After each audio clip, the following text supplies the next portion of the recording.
when I was putting together today's talk, this whole season has been about gratitude and thankful and all these things, and our whole month has been about that. And I listened to this song over and over and over again to see what did I want to say about this. And it struck me funny that the lyric that caught me more than anything provoked this talk title, which is, "What More Can We Do?" And it was funny because last night Rick Tamlin said to me, he said, "What's your talk title tomorrow?" I said, "Oh, it's What More Can We Do?" And he went, "Oh my God, I'm already doing so much." And I was like, I'm going to say that tomorrow. But it's kind of not about that really. It's something else. This season for Kevin and I is a very challenging season because 4 years ago, our daughter had her accident and passed away. And so, the 25th is the day of her accident, which was Friday. And this Tuesday will be the day that she passed. And we're in the perfect place for that because her ashes have been sent out into the world at location 5 at the top of the tram, because that's where we went. See, you don't know this. I know some of you don't know me, but you don't know this, but Kevin and I came here with our twins every summer for about 17, 18 years. In August. We loved August in the desert. We stayed at Desert Willow, which is our timeshare right down the street. And so every year, twice a summer, Nora and I would come right here. We'd sit right on this aisle and come to church with Dr. Joe. Well, in the beginning, I think it was always Dr. Joe. I used to come when Dr. Tom was here. And we would sit here, and so this always felt like home to us anyway. But then we would go up in the tram, and we would take the hike on the tram. How many of you take the hike up there at top of the tram? Oh, you must avail yourself to what's here in this desert. It's just spectacular. And we would take this hike, and we found this rock formation that was out over the valley, and we would make our peanut butter and jelly sandwiches and have our lunch, and the kids would jump around the rocks, and we'd be looking over the whole valley. So that's where we decided that Nora's ashes would be best served.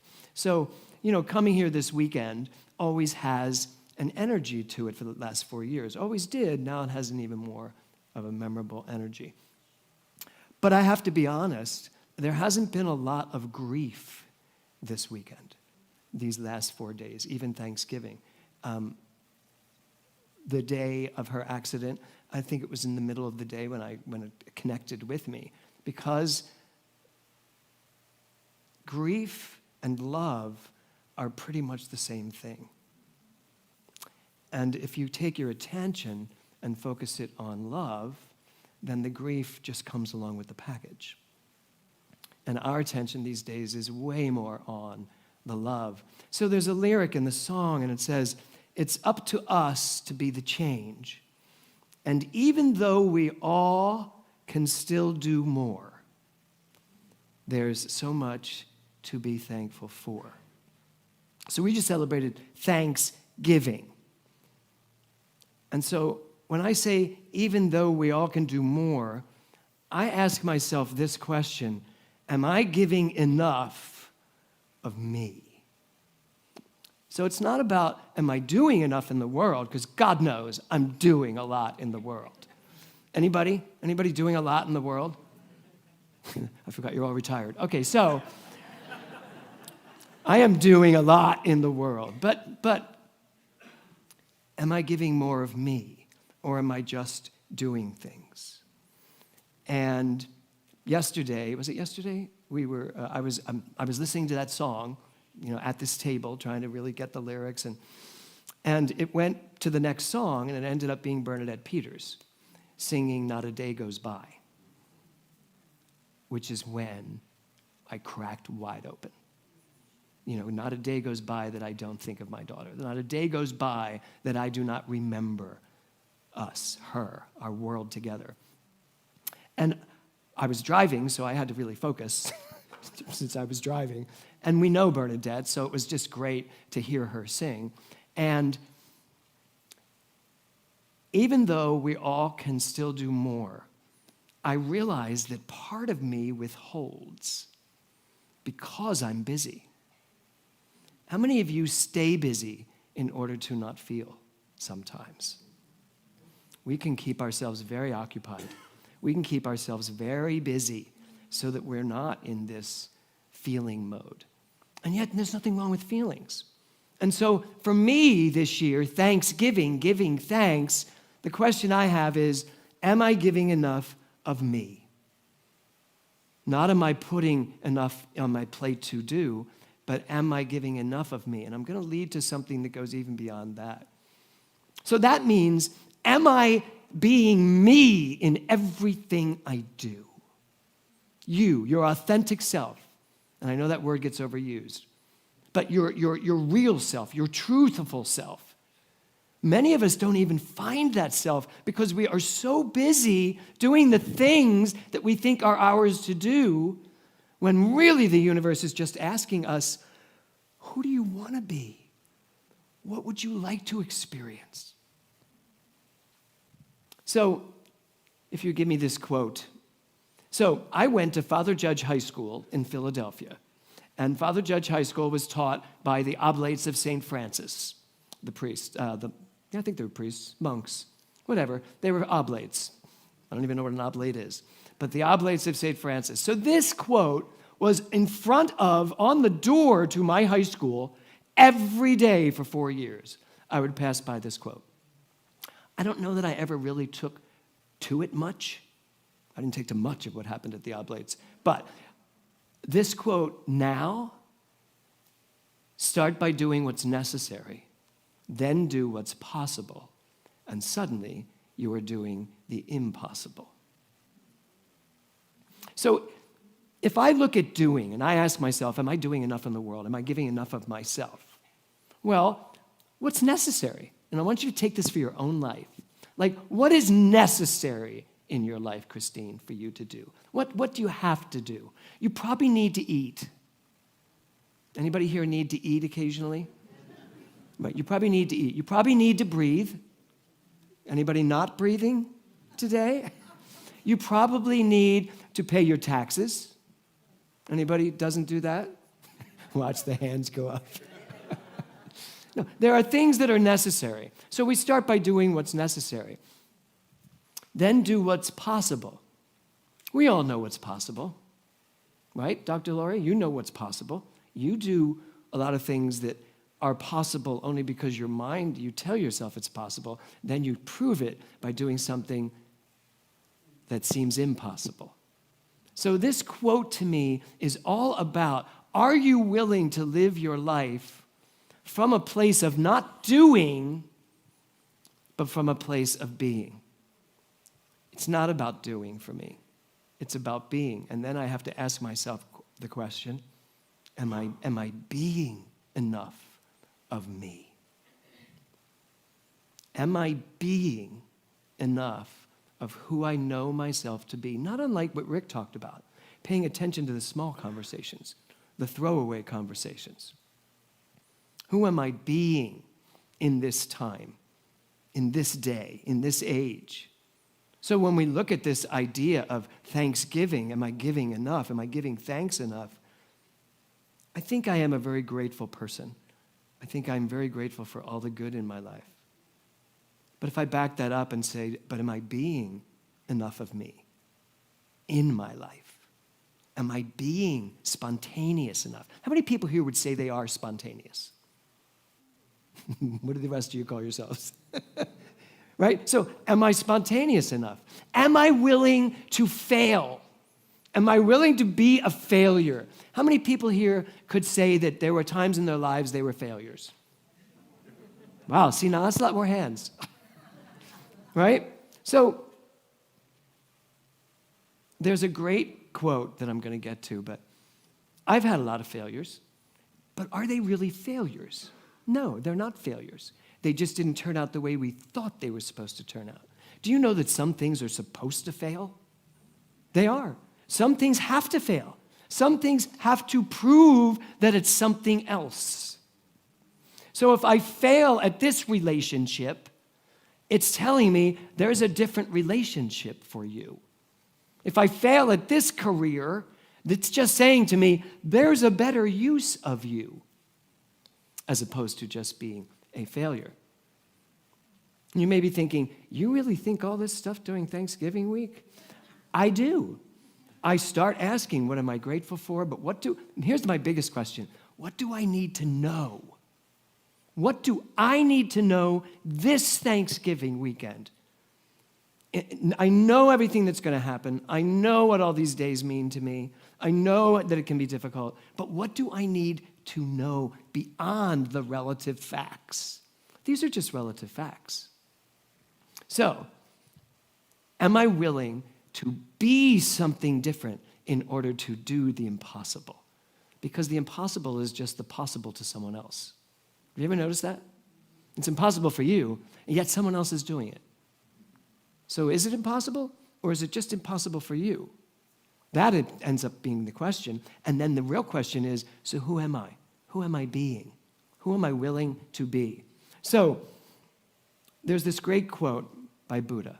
Thousands of candles can be lighted from a single candle, and the life of the candle will not be shortened. Happiness never decreases by being shared. So just think about that for a second.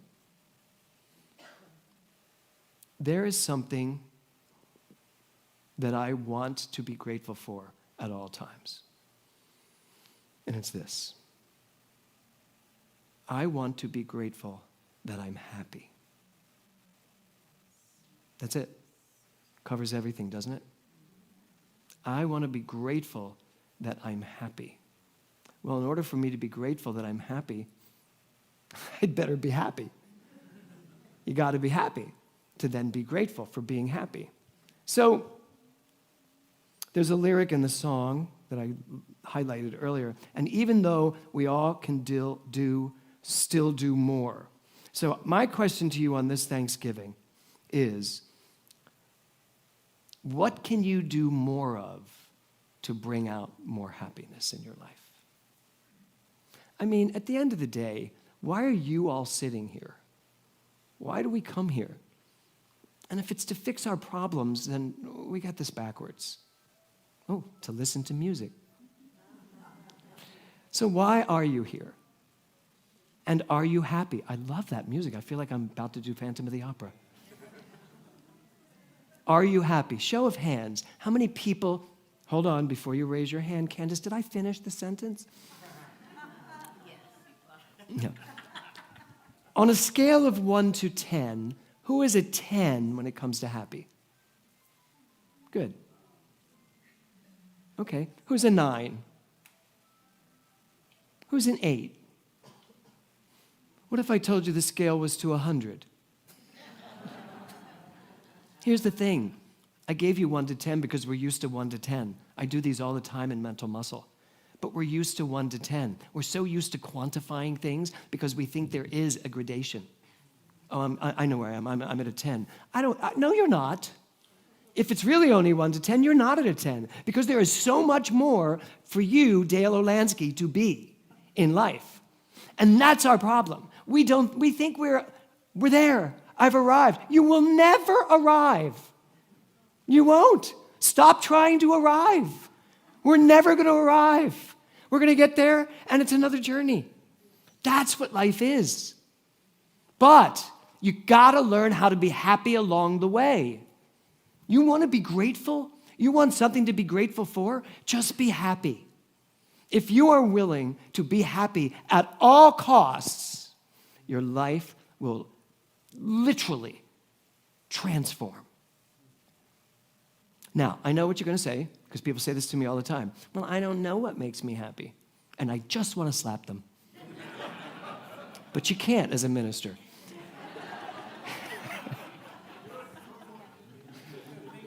Because here's the thing. If it makes me happy, I'll do it. No, because here's the thing. Here's the thing.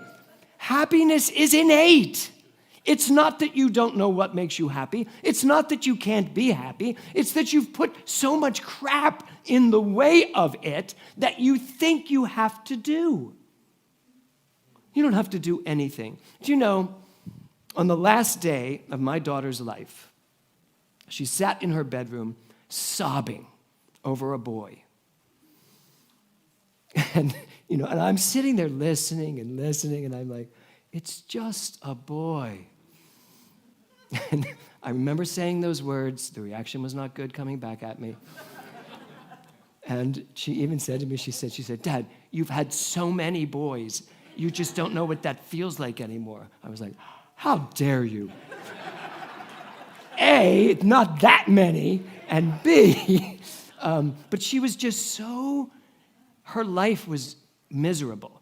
And I said to her, so Nora, what can I do? Just tell me what I can do. She goes, let me quit college. Now, mind you, she just started 6 weeks before. So, because she was only in her first semester at college. And I said, great, quit college. I'm good with that. She goes, no, but Kiki and Mom, none of them are going to be okay if I quit college. I said, I have them handled. I said, so I'll be able to handle this. You can quit college. And Kevin, the minute he would have heard her say that, he would have said, leave. Saves us money. Leave. So, although she was on a scholarship. So, as soon as it was that, it was like, you don't have to go to college anymore. She was a brilliant actress, an amazing singer, so beautiful. She said, I just want to start. I want to start my life. I feel like UCLA is holding me back. She got all that in 6 weeks. But yeah, it's holding me back. So as soon as I was like, great, we're done. But you have to finish the semester. At least finish the next 3 weeks of school from Thanksgiving to Christmas. Finish that. She goes, great, deal. Watching her say to herself, I don't have to do what's not making me happy, even though I thought I had to do it. That face, that radiance, I was like, this is what I was thinking about this weekend. I was like, that's what I want. So now I'm asking myself, what is it that I'm doing that I don't have to do? What is it that I think I have to do that I don't have to do? And if I don't do what I think I have to do, then I will actually start being more happy. Do you all get that? Yeah. Great. So my question to you is, what do you need to do to be more happy? So this lyric, even though we all can do more, yeah, we can. We can do more of being who we really are and letting go of the trappings, the costumes, all the things that have been put upon us by ourselves as well, of who we think we have to be. So, what's it going to be? So, what can you do to be more happy?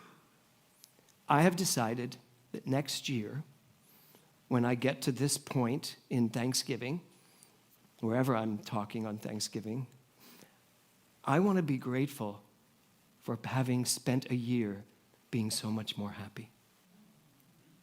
So I want to give you I loved how you said that, coaching is moving it forward. I want you to put yourself in that seat you're in next year. And I want you to imagine, if you would, that next year at this time, you are going to be 1,000,000,000% happier than you are right now. Even if you think you're a 10, you're going to realize, shoot. I guess I was a 6.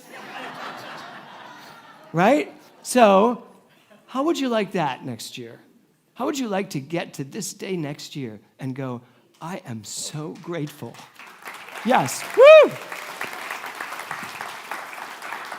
So my final thought is this. This is Walt Disney. He says, we keep moving forward, opening new doors and doing new things because we're curious. I didn't know you were going to say that. And curiosity keeps leading us down new paths. You want to be happier?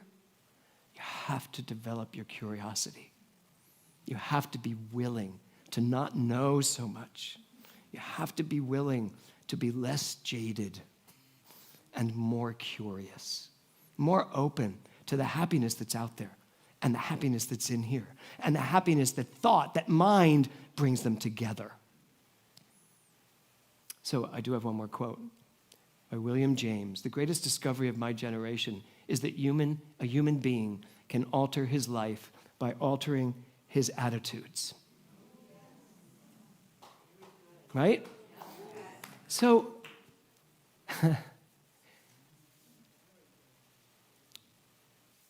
thanksgiving. Giving thanks for who I am, but more importantly, giving thanks for being who I am. It's not enough to remember who you are.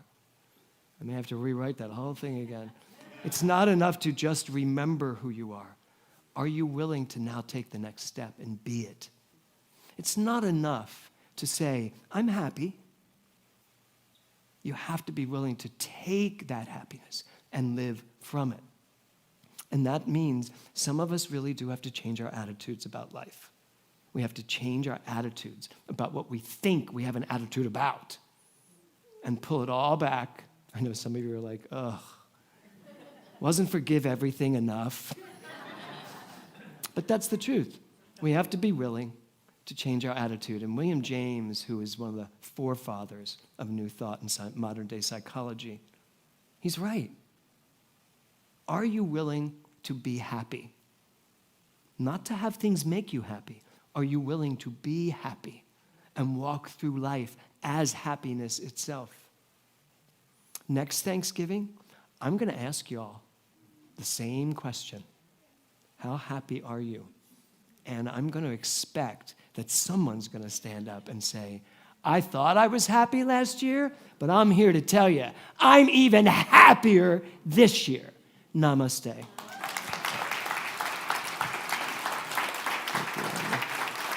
Thank you.